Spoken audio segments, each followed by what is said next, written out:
Police আমাদের কাছ থেকে এমন বা ঘুষ নিছে, আমরা শ্রীপুর থানাতে এমন কোনো ঘুষখোর পুলিশ দেখতে চাই না এবং এসআই হালিমের আমরা বিচার চাই।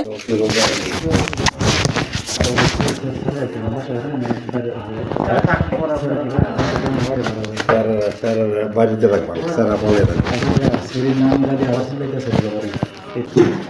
প্রথম হলো 20,000 টাকা দিচ্ছে, 4,500 টাকা, এখানে 500 টাকা কম দেখে এটাও দিচ্ছে, পরে এটা নেয় নাই, কয় 1 টাকা কম হইলে আমি চেয়ার তুলতাম না। পরে এই ছেলে আবার বাইরে আয়া কার কাছ থেকে 500 টাকা নিয়া 5,000 টাকা ম্যানেজ করে দিছে।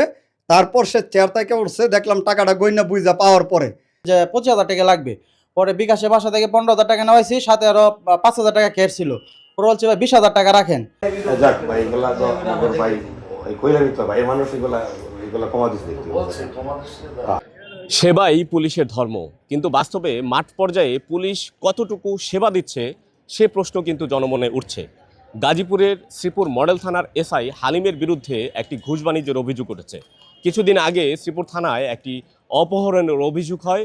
সেই অভিযোগে অভিযুক্তদেরকে মামলার ভয় দেখিয়ে 25,000 টাকা ঘুষ বাণিজ্য করেন তিনি, এবং সেই ঘুষের ভিডিও যিনি করেছেন এবং ঘুষ যিনি দিয়েছেন একই ব্যক্তি। সেই ব্যক্তির সঙ্গে আমরা একটু কথা বলতে চাই এবং সেই ঘুষের পেছনের ঘটনা কি, আদ্যপান্ত কি, আমরা একটু তার সঙ্গে কথা বলে আপনাদেরকে জানাতে চাই। আমার খালাতো ভাই নামে শ্রীপুর থানাতে একটা অভিযোগ ছিল, এসআই হালিমে পরে ডাকাইছে।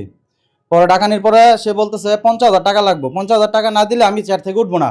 পরে আমি বলছি আমাদের এত অ্যাবিলিটি নাই, আমরা 50,000 টাকা দিতে পারবো না, আমরা গরিব মানুষ, কোথায় থেকে দিব। সে বলতেছে মেয়ের উদ্ধার করে দিব এবং আমাদের কোনো ঝামেলা হবে না, নাহলে আমাদের সবাইকে মামলা দিবে, ফাঁসান দিবে, হুমকি দেখাইছে। পরে আমরা বলছি যে আমরা এত টাকা দিতে পারবো না। পরে সে 25,000 টাকার মধ্যে একটা সমাধান আসছে। পরে বলতেছে যে 25,000 টাকা লাগবে। পরে বিকাশে বাসা থেকে 15,000 টাকা নেওয়াইছি, সাথে আরো 5,000 টাকা ক্যাশ ছিল। পরে বলছে ভাই 20,000 টাকা রাখেন। পরে না রাখবো না, টাকা 25,000 দিতে হইব। পরে তারা 20,000 টাকা দিছি। পরে 4,000 টাকা আমাদের কাছে ছিল। পরে আরেকজনের কাছে 500 টাকা নিছি। নেওয়ার পরে বলতেছে যে না 5,000 টাকাই লাগবো, না হলে আমি স্যারে তুলতামই না। এটা রিটার্ন করে দিছে। রিটার্ন করে দেওয়ার পরে তারা টাকা 25,000 দিছি আমরা। দেওয়ার পরে সে মেয়েকে বুঝাই দিছে মেয়ের গার্জেনের কাছে। এর প্রমাণ আমি, আমার ফোন ছিল থানার বাইরে থেকে, আমি একটা ভিডিও চালু করে নিয়ে গেছি। পরে তারা টাকা দিছি, ভিডিওর মধ্যে আসছে। তারে টোটাল দুইবারে টাকা দেওয়া হয়েছে 25,000 টাকা, একবার 20,000, পরে একবার 5,000 টাকা। ভিডিওটা আমি করছি। পুলিশ সরকারের কাছ থেকে বেতন পাই, কিন্তু পুলিশ আমাদের কাছ থেকে এমন বা ঘুষ নিছে, আমরা শ্রীপুর থানাতে এমন কোনো ঘুষখোর পুলিশ দেখতে চাই না এবং এসআই হালিমের আমরা বিচার চাই এবং সুষ্ঠু বিচার যেন হয়।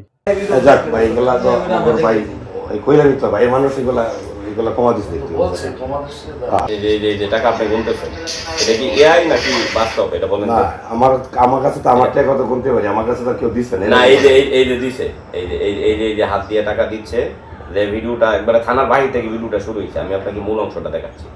এই যে হাত থেকে এগুলা ই করা দরকার নেই, যা ভাই বাজার মানুষ এগুলা এটা কি এআই না? এই ঘটনাটা এটা আপনি লেনদেন হয়েছে, আমার এরকম লেনদেন হয় নাই আমার জানা মতো। এটা কি বানানো? এটা আমি বানাইছি, এটা একটা বিষয়,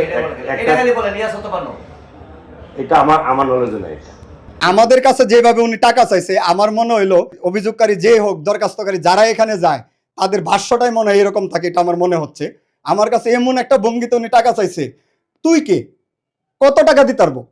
আমি কথাটা শোনার পর একটা অবাক হয়ে গেলাম, জারি এখানে টাকা ছাড়া কথা চলে না। তার উনি এসআই তার চেম্বারে এবং নিজের টেবিলে বসা।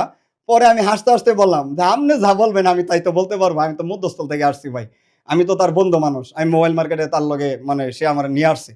পরে এক পর্যায়ে সে মানে 30,000 টাকা 25,000 টাকা বুঝা পাওয়ার পরে চেয়ার থেকে উইসা এবং মেয়ের বাড়িতে যায়া, ছেলের বাড়িতে যেখানে মেয়েটা আছে, মেয়ের গার্জিয়ানদের সাথে নিয়া পরে মেয়েটারে উদ্ধার করে বোঝাই দিছে। পরবর্তীতে আমি প্রশ্ন করলাম যে আপোষনামার কাগজটা এখানে দিয়া যান। সে আপোষনামার কাগজটা দিল না এবং 3 দিন পর ঘুরাইছে, আপোষনামার কাগজটা গেছে।